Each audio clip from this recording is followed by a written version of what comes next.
La bio décalée. Bonjour Tyson. Bonjour Jean-Michel. Les Espagnols ont la corrida, les Chinois ont le bambou kayak, les Japonais ont le sumo, et les Sénégalais, et avec eux tout le continent africain, la lutte à frappe pour laquelle votre venue au monde a été salutaire. Une vraie chance. C'était le 3 février 1972 à Kaolack qu'on salue, tous nos amis de Nangan.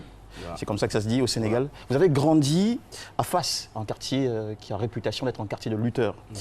Et fait vos études jusqu'en terminale, c'est bien ça? Terminale, tout à fait. 1988, à la faveur d'une année scolaire, une année blanche dans le pays, vous jetez votre dévolu sur le sport. Basket, boxe et finalement lutte avec frappe, dont vous êtes d'ailleurs même l'initiateur. Vous appartenez à la génération 88, époque marquée par des contestations de jeunes qui ont entraîné en 90 la fermeture de l'université Cheikh Anta Diop. Et dans la foulée, la naissance à Pikine, quartier où vous avez démarré le lamb, d'un mouvement d'expression à travers le rap et la lutte, appelé Boule Falé, dont vous êtes une icône. Boule Falé qui signifie tracer sa route sans se laisser décourager par les difficultés. En fait, laisser les gens parler, quoi. Exactement ce que vous avez fait. Ainsi, le 31 juillet 1995, vous nouez le Ngim, qui est le pagne du lutteur sénégalais, et livrez votre premier combat face à Ngaïloum. Ok. Résultat, une victoire mémorable qui donnera le la à un parcours exceptionnel. Il vous exaltera au rang de sportif culte, véritable mythe populaire, intronisé roi des arènes le 4 juillet 1999.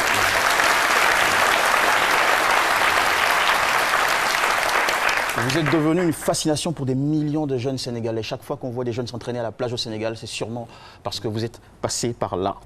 Est-ce le fait de gris-gris, de talisman? Je ne crois pas, car dans la bio décalée, il n'y a pas. Alors, à partir de votre nom, voici, pour prouver qu'il n'y a pas de hasard, ce que nous avons trouvé comme vocable, indicateur de votre succès. Regardez. Mohamed Ndao, j'ai ajouté Tyson parce que c'est un nom qui vous a porté pendant longtemps. J'ai trouvé Dan, qui en Wolof signifie terrasser, vaincre. 10, qui signifie en Wolof lourd. Moite, qui en Wolof signifie être prudent. Absolument. Et on termine avec Mougne. En anglais, c'est la lune, mais chez vous, quand on dit Mougne, ça veut dire courageux, tenace, voilà, persistant.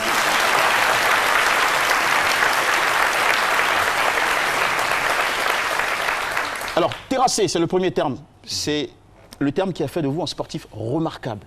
Vous avez terrassé tous les ténors de la lutte sénégalaise de l'époque et fait mordre la poussière à tous vos adversaires de 1995 à 2002. Professionnel, redoutable, technique, vous étiez invincible, un guerrier fabuleux. Vous le voyez, le hasard n'existe pas, je vous l'ai dit. Vous êtes effectivement 10, lourd, mieux, un poids lourd. 130 kg pour 2 mètres, mesdames et messieurs.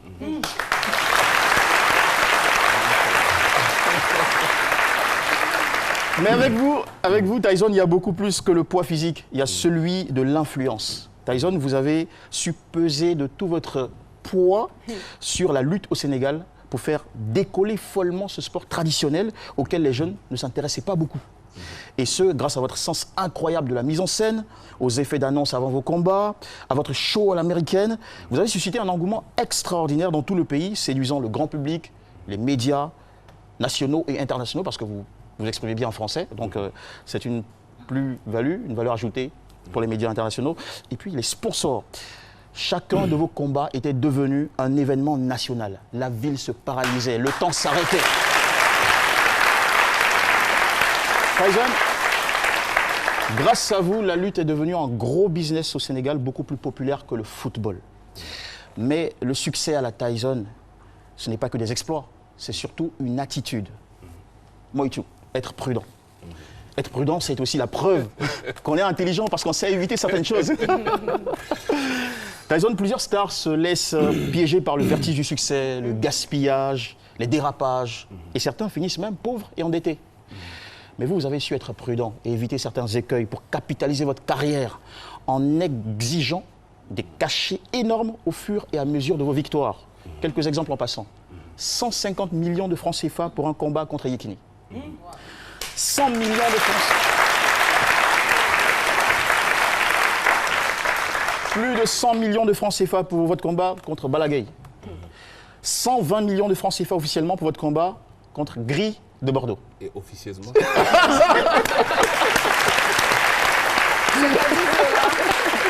Vous avez compris le jeu de mots. Vous êtes devenu le premier milliardaire de l'histoire de la lutte au Sénégal. On en est très fiers. Aujourd'hui, père de 3 enfants, entrepreneur dans des secteurs comme l'immobilier, à l'image de Mike Tyson, votre idole, parce qu'il a beaucoup investi aussi dans l'immobilier aux États-Unis. Cette sagesse-là, vous la devez à votre bonne éducation et votre religion musulmane, symbolisée par Moon, qui en anglais est la lune. Vous êtes un disciple de Benyas. Baye Niasse, voilà, Baye Niasse, merci beaucoup pour la prononciation, Baye Niasse de la confrérie des Niassènes. Et la lune, c'est aussi la hauteur, l'ambition. Il y a même un proverbe qui dit que dans la vie, il faut viser les étoiles. Et si ça ne marche pas, on peut au moins retomber sur la lune. C'est bien ça? D'accord. Alors, malgré... Ou c'est plutôt l'inverse? Viser la lune pour espérer avoir les étoiles. Les étoiles, d'accord. Alors, ça reste toujours un symbole d'auteur et d'ambition. Malgré une suspension de 3 ans, après le combat du 4 avril 2010 face à Yekini, et des défaites entre le 30 mai 2004 jusqu'au 3 février 2017, vous êtes resté un vrai Moon, c'est-à-dire courageux dans l'arène comme dans la vie, tenace dans votre carrière, qui aura inspiré une génération de lutteurs, dont Balagay 2, qu'on apprécie aussi au Sénégal, et marqué pour toujours l'histoire du Sénégal et du sport africain. Waouh Gour Djambala. Jërëjëf. Bravo.